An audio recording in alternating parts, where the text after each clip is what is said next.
Hello and Merry Christmas. Today we celebrate the Feast of the Holy Family of Jesus, Mary, and Joseph. And here's the cool thing about the Holy Family. You know, oftentimes we can put the Holy Family up on this pedestal like, okay, yeah, so, you know, the mother is the mother of God, our blessed mother, immaculately conceived, freed from original sin, the model disciple, and our nature's solitary boast. Like, okay, yeah, so that's unachievable. And then we have Saint Joseph, who is the foster father of Jesus. He had dreams where the angel Gabriel appeared to him. Well, okay, so he's obviously really special, so he's unachievable. And then, you know, Jesus is God. I'm never going to be God, so okay. And then we take the Holy Family and be like, okay, this is a really nice thing that we celebrate, but, you know, let's just keep the Holy Family up there on that pedestal and let's go find something more practical. Okay, well, that's just more trickery of the evil one, to look at the Holy Family and think like, okay, that's just an unrealistic family, so why do we even, what's the point of wasting our time and looking at this unachievable goal? Couldn't be farther from the truth, okay? Yes, Mary, immaculately conceived, she's a queen of heaven and earth. Yeah, we're never going to be that because she already has that title.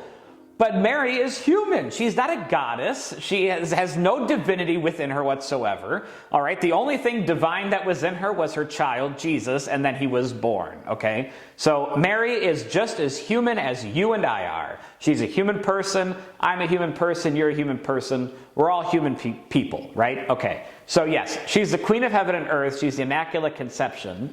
But she's still human, and she was able to make the choices that got her to where she is as the mother of God and as queen of heaven and earth by just doing what the Father wanted her to do, to always just be in union with him, to do the will of God above her own will, right? Not even that, but that her will was united to the will of the Father, that everything Mary desired, the Father desired for her, and vice versa, right? Okay. Mary was able to do that on her own using her human will freely, and that's what got her down the path that the Lord took her down. The same with Saint Joseph. He's a human man, a human person with free will. He almost divorced Mary because he thought she cheated on him, okay? That could just be on, you know, the Kardashians. I don't even know if that's a thing anymore, but you know what I mean? That still happens today. Joseph's a little different because Mary didn't cheat on him and God had a much bigger plan in store. And so the angel appears to Joseph in a dream and says, you know, all right, here's what's going on, dude. Calm down. She didn't cheat on you. She's actually, you know, bearing the Son of God. And we need you to be the foster father if you accept, and that would be great, right? Okay. So they're starting to sound a little more, you know, realistic. Okay, this sounds like a normal family. Well, okay, let's continue on. What does the Holy Family do? What else do we see in the scriptures? They lose Jesus, right? Okay, they're normal parents. It's not a sin to lose your kid, all right? That's just life. It happens, okay? If you purposely, abandon your child, that could be sinful. We'll talk about that later. But to just, misplace your child, not a sin. It's human error. God knows that we make mistakes. Not every mistake is a sin. Mary and Joseph, they lost Jesus. They came to the temple, brought Jesus with them. They left in a big caravan. They assumed Jesus was, I don't know, with Uncle Nestor or something.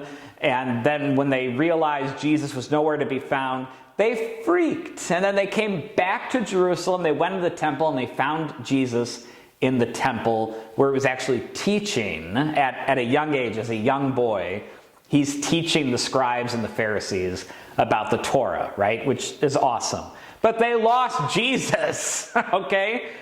What parent hasn't at one time maybe misplaced their kid? I know my parents lost me many times, okay? It happens. They were a regular family. Now let's have a little bit more of an outside perspective looking in. So we already talked about what happened with Joseph.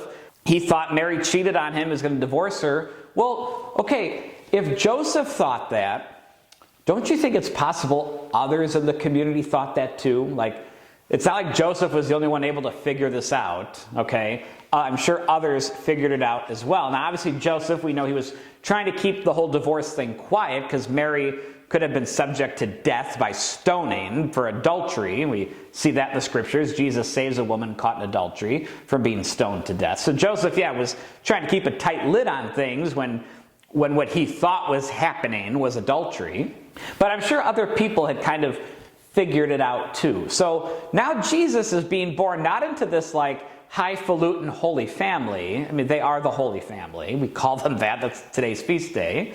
But from the outside looking in, this is like a seemingly like disturbed, broken family. Did Mary cheat on Joseph?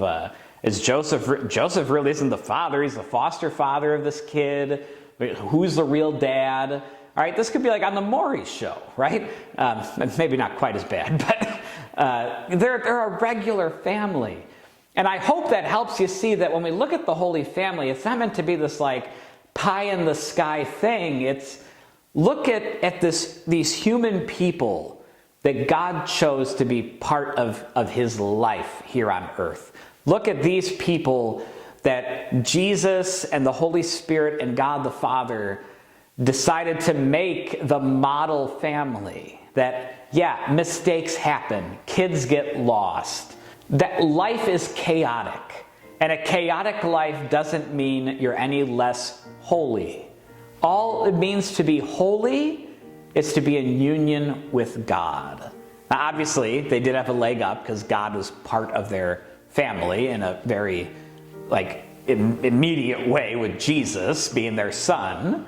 But God is asking to be part of all of our families. God is asking to be at the center of everything that we do as a family, especially for us to pray together as a family. We do this as a parish family at least once a week at Sunday Mass, and we gather as our local community of faith, a family made up of many families. But then as you go home into your domestic churches, into your little homes, your actual small family units, to continue to pray every day as a family, to grow closer in union with God, to make God the center of your family life. And in that way, you will grow in holiness, just like the Holy Family at Nazareth. Merry Christmas to you and to your families. Together, let's strive for holiness.